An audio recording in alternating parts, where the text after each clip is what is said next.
Edu Andino y su grupo. ¡Adelante!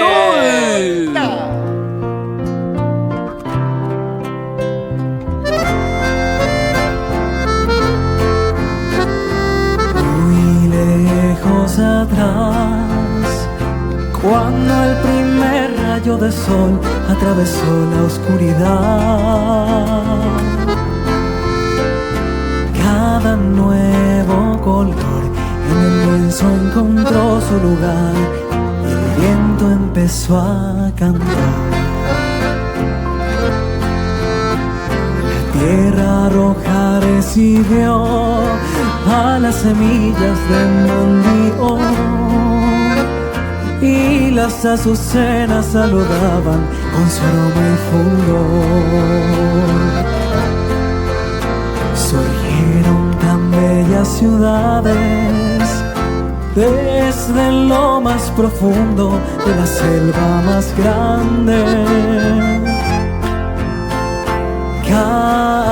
Caguazú le decían las aves, custodiando el cielo azul.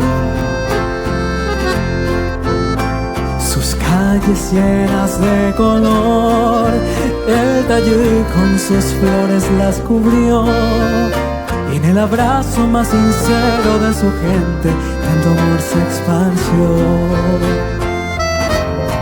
Caguazú hoy le canta al Paraguay una guaraña, y desde sus bosques hacen coro las cigarras. Las mariposas comienzan a danzar.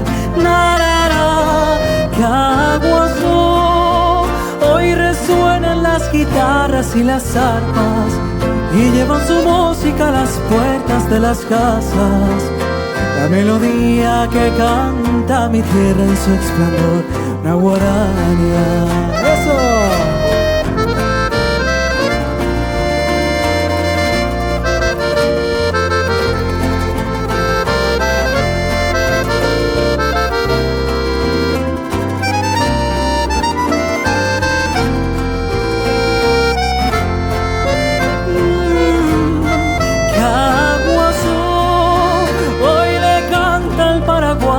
Guaraña, y desde sus bosques hacen coro las cigarras. Las mariposas comienzan a danzar. Narara, Caguazú, hoy resuenan las guitarras y las arpas y llevan su música a las puertas de las casas.